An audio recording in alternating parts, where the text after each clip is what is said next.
a tal hora en Colón se empieza la manifestación. Y dijimos, bueno, es que si no salimos ahora, no vamos a salir nunca. Y nos poníamos en primera plana, con los tacones.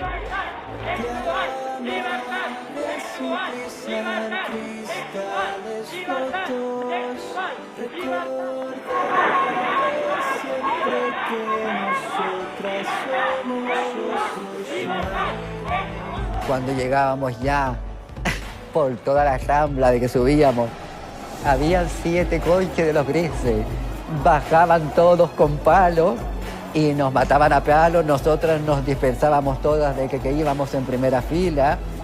Con botes de humo, a porrazo, todo el mundo salió corriendo. Fue un momento un poco de pánico, las sillas tiradas por el suelo de la Rambla. Las lesbianas estaban ahí preparando la manifestación y fueron muy valientes. Tanto travestis como transexuales siempre han dado la cara y ha servido también para empujar a la gente del colectivo, ¿no? La foto más conocida es la que hizo Colita.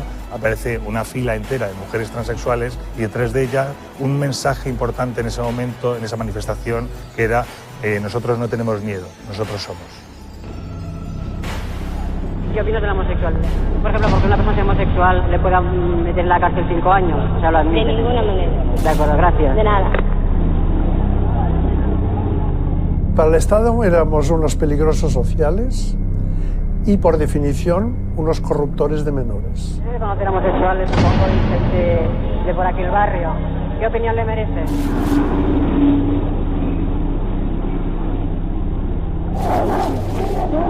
Esa ley de peligrosidad social en toda España se la aplicaban a gays, a transexuales. Y no recogía a las lesbianas como sujeto a perseguir. ¿Sabes en qué consiste la ley de peligrosidad social? Más o menos. Más o menos. Sí. Bueno, entonces, ¿tú estás de acuerdo en la derogación o qué Sí, en opinas? principio sí.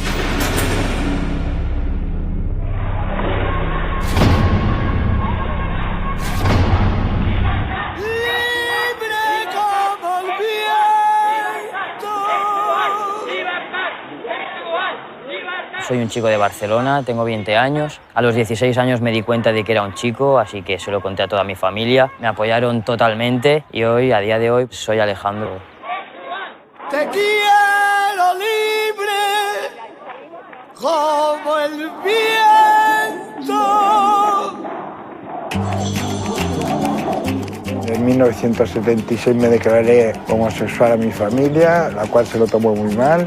Se lo comunicó a una monja, esta monja me denunció a la brigada criminal y finalmente pasé a la prisión de Badajoz.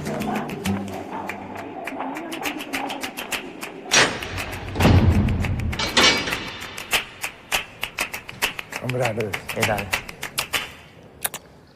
¿Dónde estamos? nos encontramos en la antigua prisión de Badajoz, hoy en día un museo, donde normalmente traían a los homosexuales para su reeducación en la aplicación de la ley de peligrosidad social.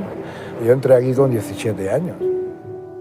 Una consecuencia de la ley de peligrosidad social fue que se crearan en Badajoz y en Huelva 2 centros de rehabilitación de homosexuales, o sea, para curarnos. En uno había el de los homosexuales de nacimiento y en otro el de por vicio, ¿no? Y se crea, de hecho, un equipo de investigación que trate de averiguar una fórmula de identificación de pasivos y de identificación de activos para poder después separarlos convenientemente. Es un equipo de investigación formado por 3 psiquiatras que trabaja durante 3 años en la prisión de Carabanchel, que ya no existe, y resulta que a los pobres les salen todos mixtos.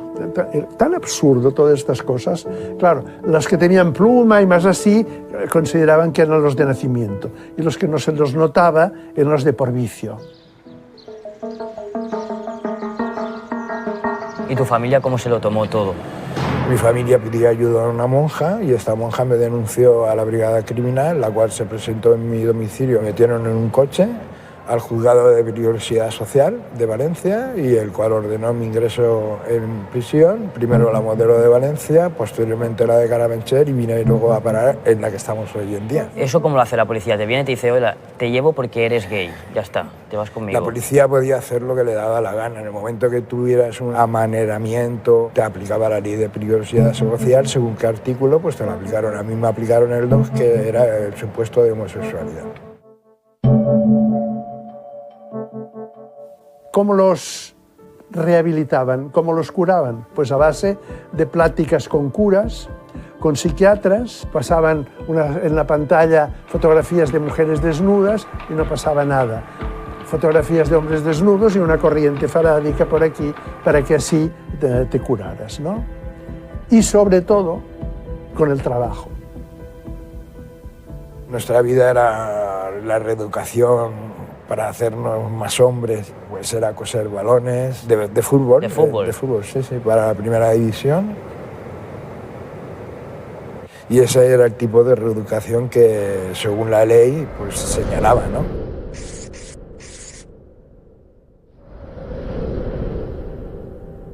¿Dónde estaban las mujeres lesbianas en plena dictadura? La respuesta así directa es donde podían estar.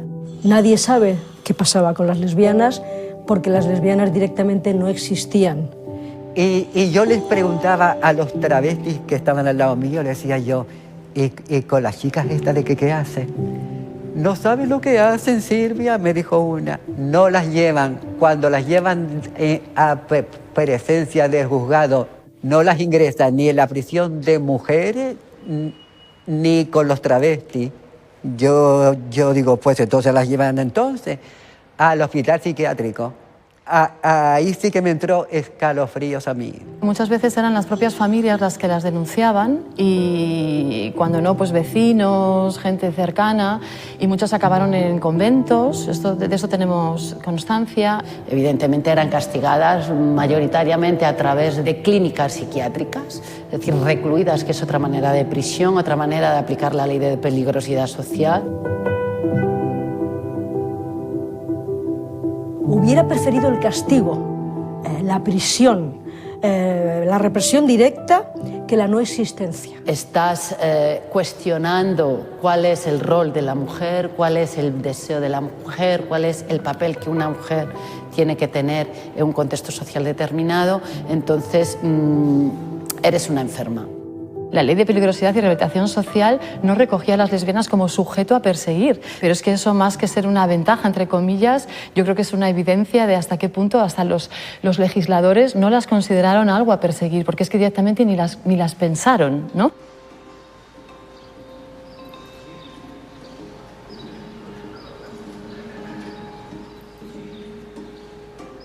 La secreta nos veía con las tetas, con las minifaldas, con los tacones, vosotras a jefatura.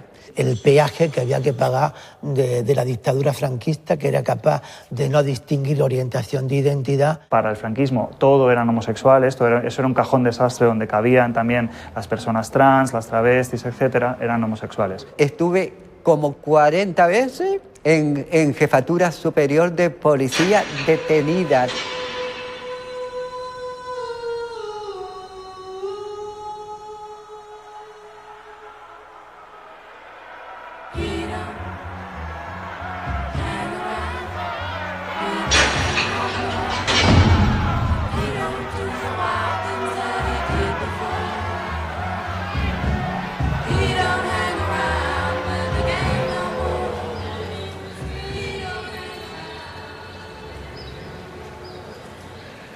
La España de la dictadura no recibía ninguna información del exterior en el campo de la reivindicación LGTB, pero a través de la revista Acadie, que era francesa, Armand de Fluvia y Francesc Francino conocen la revuelta de Stonewall. Y ese sentimiento de que el mundo había empezado a cambiar, que había otra manera de hacer las cosas, les permitirá sentirse respaldados para muy pronto organizar todo un movimiento en España. Cuando se presenta en 1970 el anteproyecto de ley de peligrosidad y rehabilitación social en las Cortes españolas, lo que decía es que los homosexuales, por el simple hecho de serlo, éramos un peligro social. no podemos quedarnos callados, hay que hacer algo.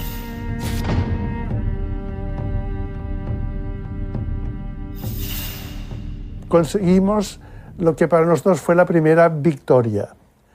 Conseguimos que, por el hecho de serlo, cambiara a quienes cometan actos de homosexualidad.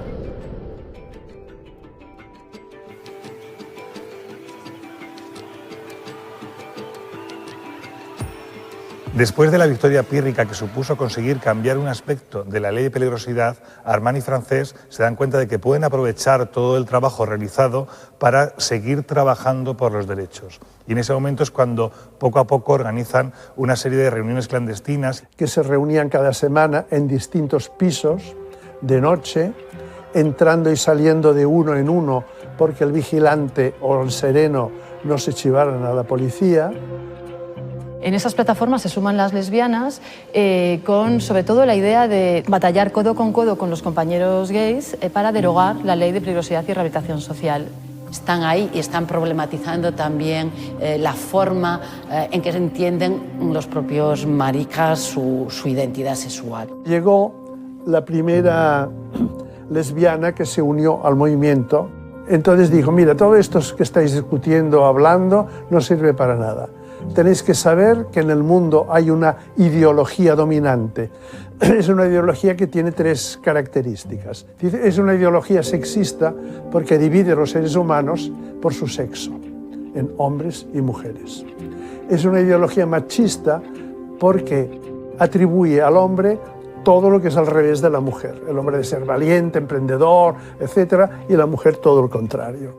Y es una ideología heterosexista porque declara norma la heterosexualidad y margen la homosexualidad.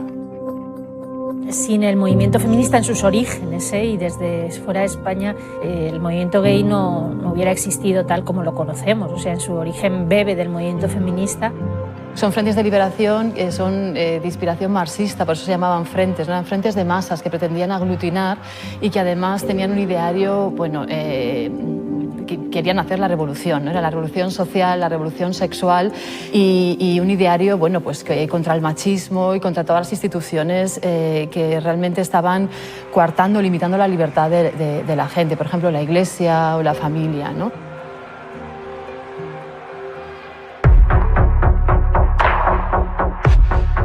Publicábamos un fanzine que se llamaba Agois. Empieza a mandarla a un montón de gente para intentar crear una conciencia colectiva. Yo creo que ese momento fue muy importante porque de alguna manera se empiezan a ubicar en todo el territorio algunas personas que empiezan a estar concienciadas y que años después empezarán a hacer algo. Fuimos con Francesc y yo, este amigo mío, a una tienda de multicopistas de segunda mano. La compramos con nombre falso y toda la vida recordaré que la primera vuelta de manivela le dije al Francesc, digo, ¿te das cuenta de que a partir de ahora ya somos delincuentes? Y tengo que decirlo, me temblaban las manos, las piernas y todo, porque claro, me daba cuenta de lo que representaba aquello. Creo que es un giro muy sencillo que cambió la vida para muchas personas. Españoles, Franco ha muerto. Ce soir?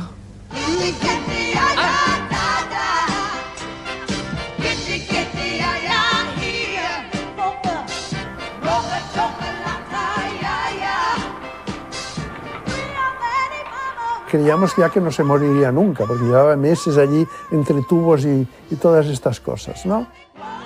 Son los 5, el quinquenio mejor de mi vida. Porque no hubo ni leyes, era toda una euforia, una increíble. La Rambla, la movida era entonces, y con Nazario, Caña.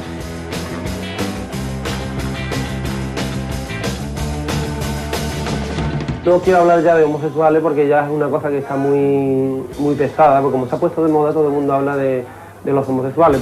Me llevó a su habitación, me propuso hacer el amor. 1, 2, 3, 4.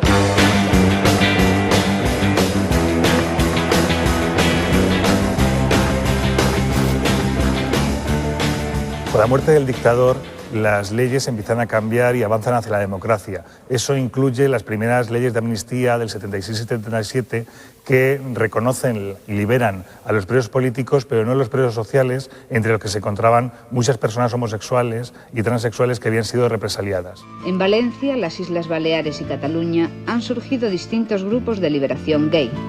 En 1976 nace el Frente Homosexual de Acción Revolucionaria y otros grupos semejantes hacen su aparición en Málaga, el País Vasco y Navarra. Entonces, en enero o febrero del 76 vino ya aquí Antonio Quintana de Euskadi y preguntando cómo habíamos hecho todo eso y así tal, le informamos y es el que fundó el EGAM en Euskadi. Luego vino también un poco después, que lo alojé en casa, Paco Cambrollé de Sevilla, que es el que también por lo mismo y es el que fundó el MAR en Andalucía. Paco Cambrollé ahora es Mar Cambrollé. Y esa relación de 3 o 4 días en su casa fue como un máster que me dio en 3 o 4 días y ya había yo súper preparada para montar en Andalucía pues la primera organización. Fíjate que los frentes pedían la amnistía, también que acabaran las redadas policiales en los bares o por la calle, ¿no? Que se legalizaran los colectivos.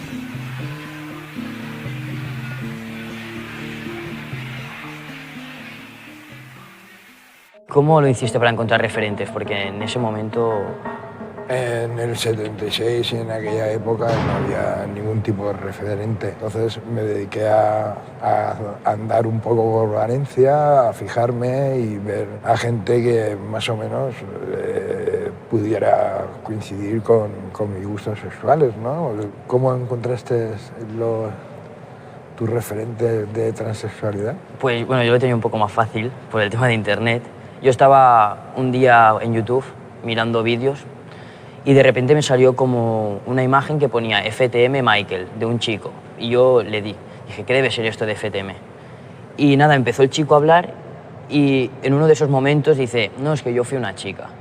Entonces dije, a ver, ¿cómo puede ser si tiene barba este hombre, ¿no? ¿Y cómo ha podido ser una chica? Empecé a investigar FTM, lo que significaba, que es female to male, de mujer a hombre.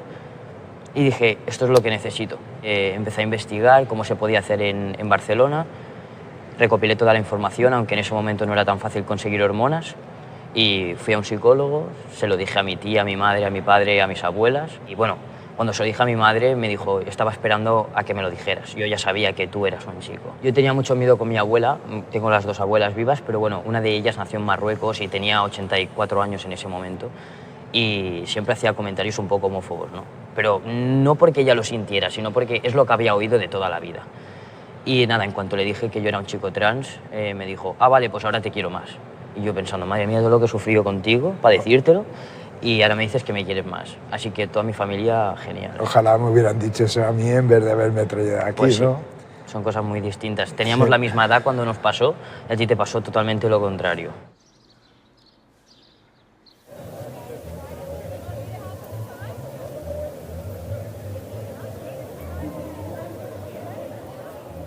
La dictadura siguió durante muchísimo tiempo. La primera campaña por la que hubo la manifestación en el 77 era para la abolición de la ley de peligrosidad social.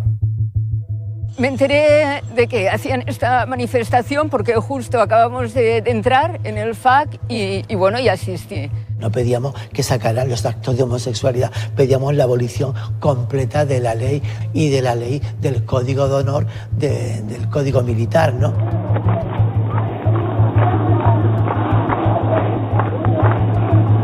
A tal hora en Colón se empieza la manifestación. Y entonces a mí me dijeron mucha gente del Partido Comunista que no fuese. Tenía una amiga, ten cuidado, no vaya porque va a haber una carga tremenda. Y dijimos, bueno, es que si no salimos ahora, no vamos a salir nunca.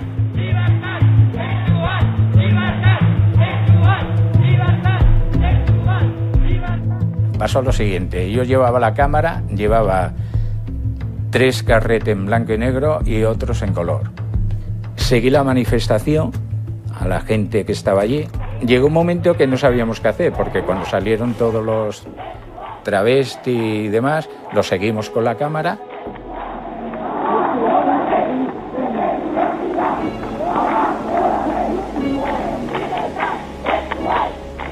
y nos poníamos en primera plana, con los tacones, maquilladísimas pues como las vueltas.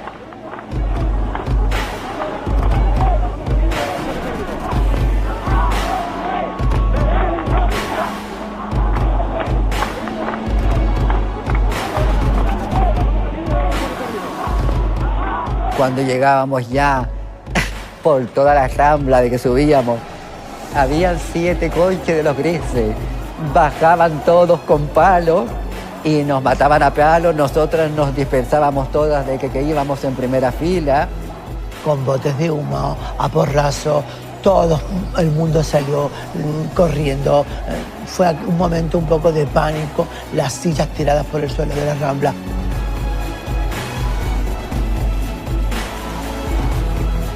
Las lesbianas estaban ahí preparando la manifestación y fueron muy valientes.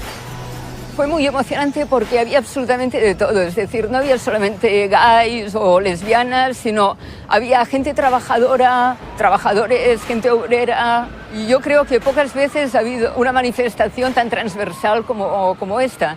Y gente que se iba sumando en la calle y que íbamos recibiendo los apoyos de todo el mundo.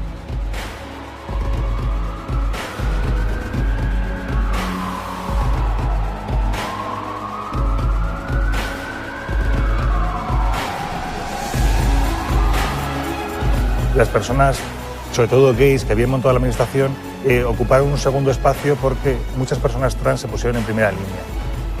Tanto travestis como transexuales siempre han dado la cara y ha servido también para empujar a la gente del colectivo, ¿no? La foto más conocida es la que hizo Polita. Aparece una fila entera de mujeres transexuales y detrás de ella un mensaje importante en ese momento, en esa manifestación, que era nosotros no tenemos miedo, nosotros somos.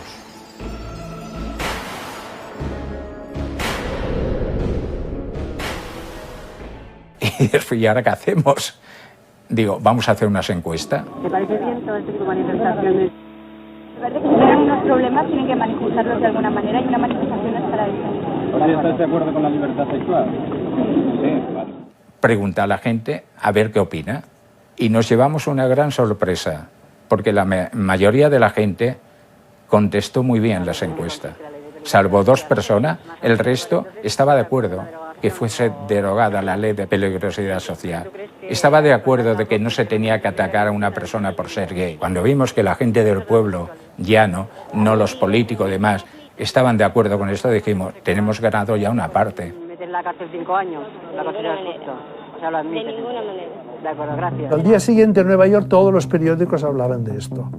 Claro, la Católica España, etcétera, etcétera, pues una primera manifestación de eso pues causó sensación en aquella época. Y bueno, esta fue la primera campaña. Las siguientes manifestaciones ya son el 78, se organizan bien para que el 25 de junio del 78 en diferentes capitales españolas haya una manifestación. Vuelve a repetirse en Barcelona, no consiguen el permiso, un problema, se hace en Madrid, que fue la mayor, y se consiguió reunir a 10.000 personas que recorrieron desde O'Donnell hasta Mariano de Cavia.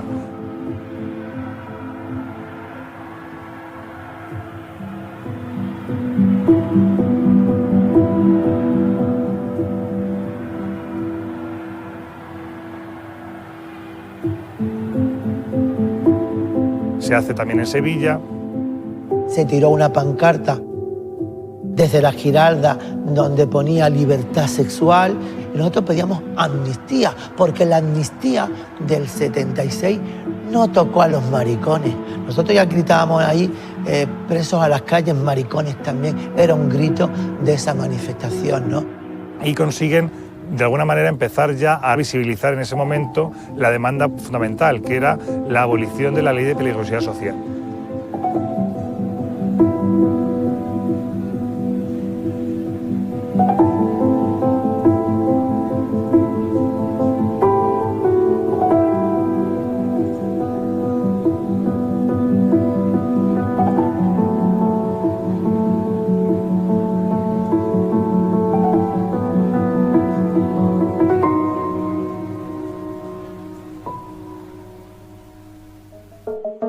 Yo salí de prisión de aquí y me desterraron un año. Era uno de los castigos que implicaba la ley.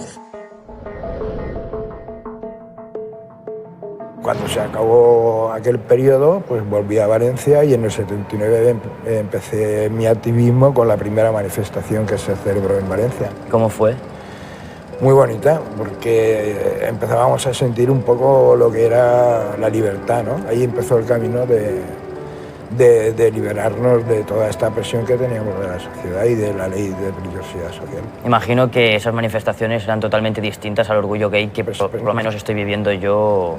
No había tantas fiestas, la mayoría éramos personas que habíamos pasado por las prisiones por ser homosexuales, ¿no?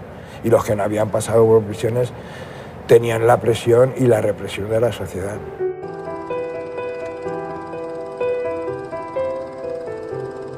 Tanto es así que los marginados y los homosexuales también piden la palabra. José Almonta de Ávila, de Sevilla, dice esto. Y quisiera preguntarle a los señores diputados que en un artículo recoge la rehabilitación de todos los marginados y en particular si recoge la rehabilitación de los homosexuales. Yo creo que se le responde a esta pregunta, ¿no? En aquel momento hubo varios diputados de diversos partidos progresistas que hicieron de puente con Adolfo Suárez y por fin en el Consejo de Ministros del 26 de diciembre del 78 nos excluyen de la ley de peligrosidad social. El resultado de la votación es el siguiente. Votos emitidos 285, favorables a la toma en consideración 261, contrarios 15, abstenciones 9. Queda en consiguiente tomada en consideración la proposición de ley sobre peligrosidad social formulada por el Grupo... Es cuando se deja de perseguir a los homosexuales con la ley en la mano. Pero hubieron entrando homosexuales por escándalo público en las prisiones. O sea, que los querían seguir metiendo. Este es un reportaje sobre el escándalo público. Todas las imágenes, que no son muchas tampoco, pero en fin, que van ustedes a ver, han sido emitidas por televisión. Nosotros lo que hemos hecho ha sido juntarlas. Hago la advertencia porque a lo mejor alguien se siente un poco molesto. El delito de escándalo público perdura hasta el año 88 y era lo que se utilizaba para poner una multa y detener también a toda la gente por simplemente mostrar afectividad, algún gesto, algo en público, ¿no? ¿Sabes qué le pasaba a una amiga mía? En un mismo día, como si fuera en aduana, en Sevilla hay un puente que se llama Triana, 8 o 10 veces la paró la policía, la mandó para atrás de su casa porque venía pintada.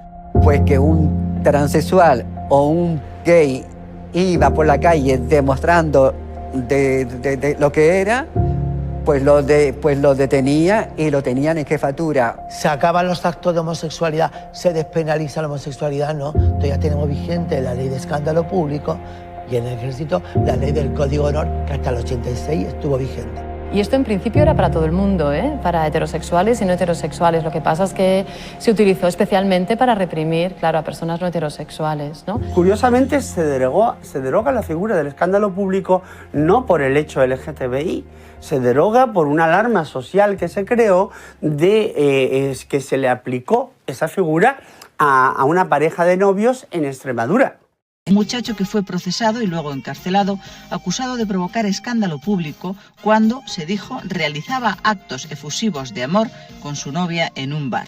El periodo de prisión le provocó profundas depresiones y acabó quitándose la vida en febrero de este año. La transición pacífica en lo político, supuestamente, no lo fue tanto en lo social. Si no debe estar prohibida, sí tampoco debía estar permitida en el sentido de que se haga propaganda de la homosexualidad. Una enfermedad más. Que no perjudiquen a la gente que no lo es y les dé malos ejemplos. Ahora, si en privado no tiene más remedio, pues mira, peor para ellos, ¿no? Nosotros gastábamos antiguamente la cuestión de si era lesbiana, pues se preguntaba si era librera, ¿no? Para conseguir pareja. O si eras gay, pues preguntabas, oye, ¿tú entiendes? ¿Vosotros cómo lleváis eso? ¿Cómo lo hacéis? Yo, la verdad es que eso de entiendes y todo eso, yo nunca lo había oído. Yo, la verdad es que nunca he tenido que utilizar ninguna terminología de este tipo. Y con mi novia actual, nada. Un compañero de su clase le dijo que yo era trans. Entonces le dijo, ese chico es trans. Y dijo, ah, vale. Pero no tuve que decirle yo ni para conseguir Es que todo eso yo no lo he vivido, nada de eso. Pues nosotros para protegernos teníamos que decir si entiendes, si eras hombre o si eras librera, si eras lesbiana, ¿no?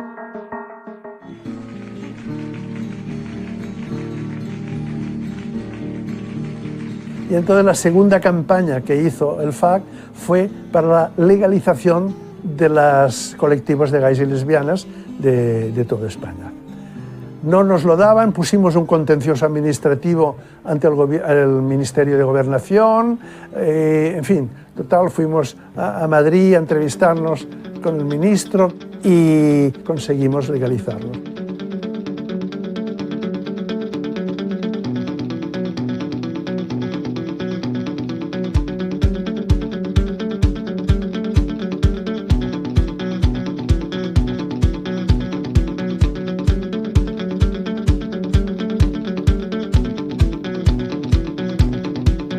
Y en el caso de las lesbianas es que la gran mayoría ahí tuvieron dos opciones, ¿no? Una vez que se deroga la ley.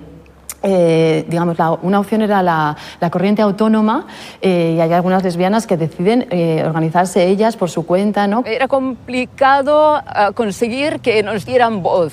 O sea, nosotras éramos, pues bueno, la minoría de la minoría. Y recuerdo que Grete Lamann, una activista feminista radical, nos decía cuando nos encontrábamos en los bares, ya vendréis. Y nosotras, no, la lucha es la misma, homosexual es hombres, homosexual es mujeres, la lucha es la misma. Y ella nos reía apoyada en la barra con sorna diciendo, sí, ya vendréis.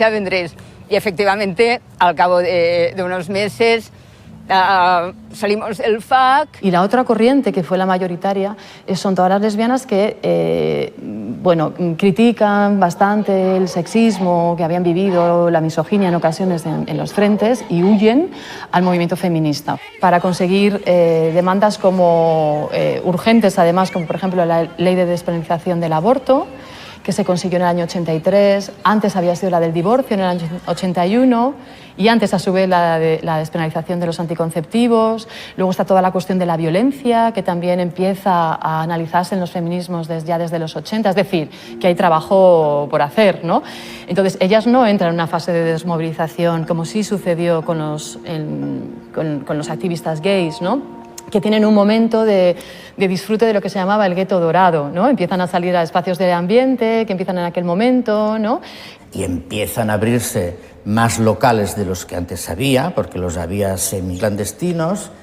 Y bueno, ¿qué pasó? Pues que los frentes de liberación gay se vaciaron y se llenaron las pistas de baile de las discotecas. Y bueno, pues los grupos se quedaron vacíos prácticamente.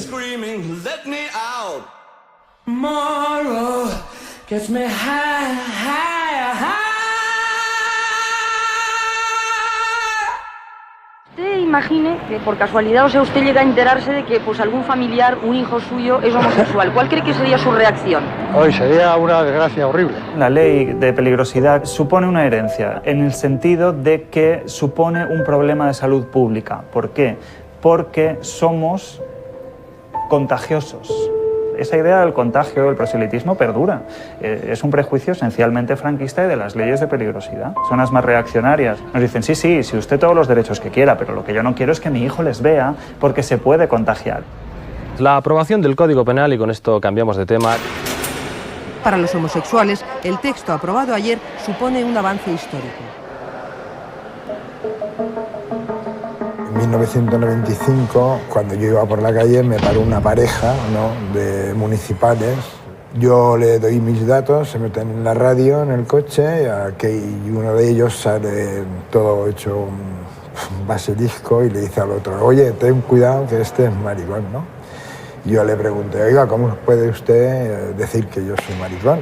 Y ellos me contestaron, si quieres saber algo más, pues que es un abogado, ¿no? Empecé a averiguar, a buscar un abogado que me pudiera explicar el tema de los expedientes de peligrosidad social. Y en el 2000 el Poder Judicial pues, nos dio la razón y tuvimos la suerte de que nos liberamos los homosexuales de esos documentos.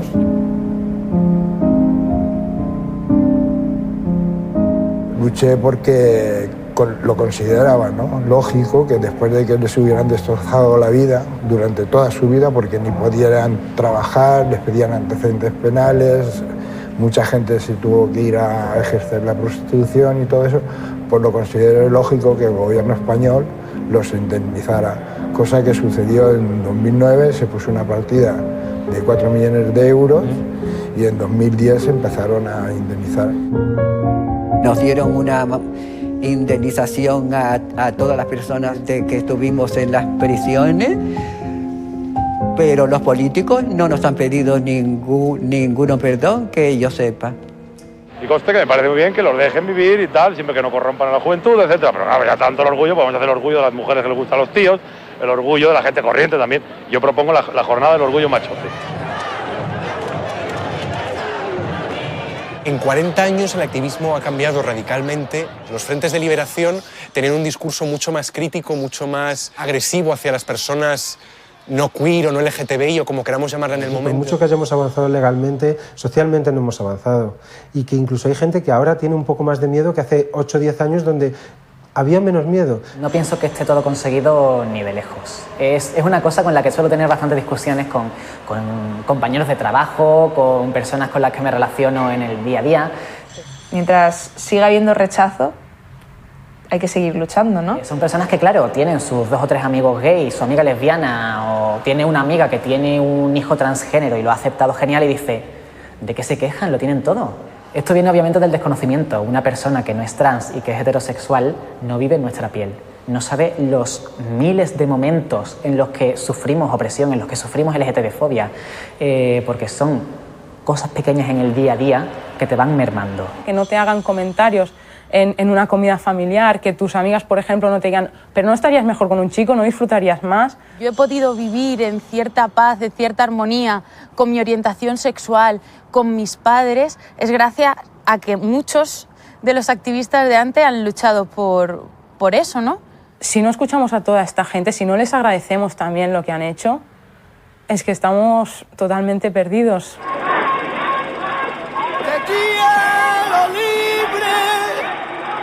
Como el viento,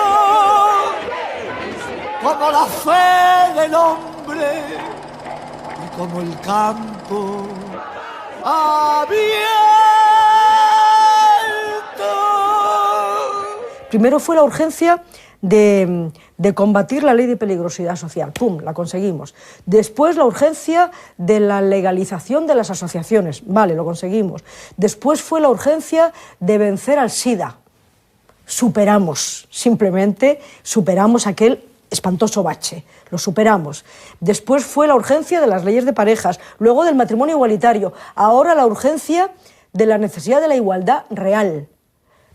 Pero es como que nos faltara pararnos y pensar. Hemos dejado atrás muchos aspectos de la reivindicación LGTB por culpa del discurso de las urgencias.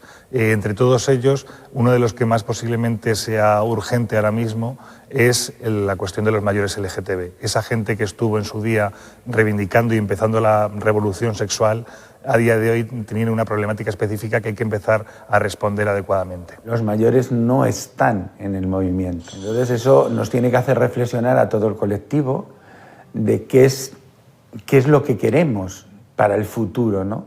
Porque si no hemos sido capaces de reconocer nuestro pasado, ¿cómo vamos a construir nuestro futuro? Desde luego tenemos una deuda pendiente con ellos y con ellas, sí, y un trabajo por hacer. Nosotros también nos vamos a hacer mayores. Es terrible la situación de los mayores LGTB porque tienes una pareja y quieres ir a una residencia. Básicamente tendrás que meterte en el armario. Entras a convivir con esas personas que de pequeño, de joven, de adulto, se han estado metiendo contigo. Son los que tus agresores. Les separan y les dicen que no, a ti te ponemos en esta habitación, la otra persona tiene que ir a otro edificio o a otro ala. Y dicen, no, pero si es mi pareja o es que yo quiero estar con ella o con él, ¿no? Y decía una amiga mayor, nos comentaba un día que están viviendo la lesbofobia ahora como mujeres mayores que hacía años que no habían vuelto a vivir. Tenemos derechos a ser cuidados y a vivir felices, porque no nos ha tocado, ha sido un momento de la historia que nos ha tocado la parte peor. Bueno, pues en la última, que nos toque una parte más aceptable.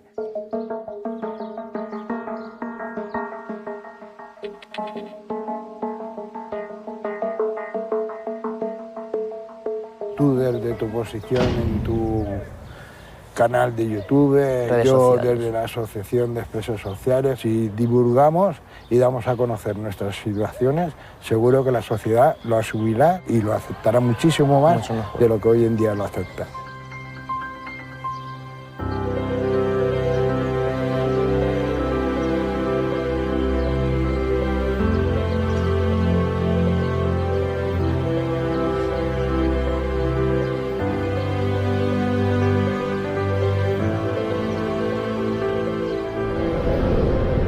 Contestación al artículo del señor Vila.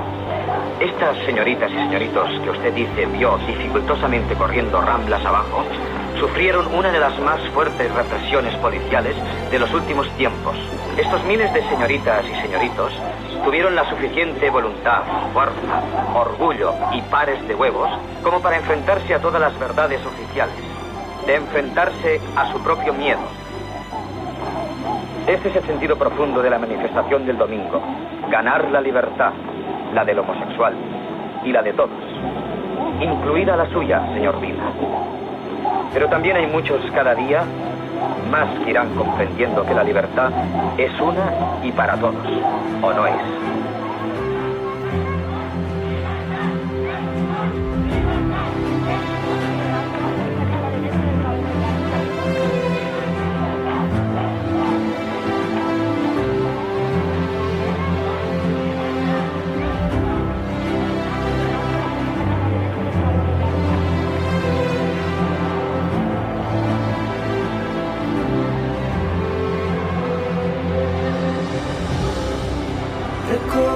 Recordaré siempre que nosotras somos el baile y la llama, belleza y deseo, la lucha futura, un eterno recuerdo.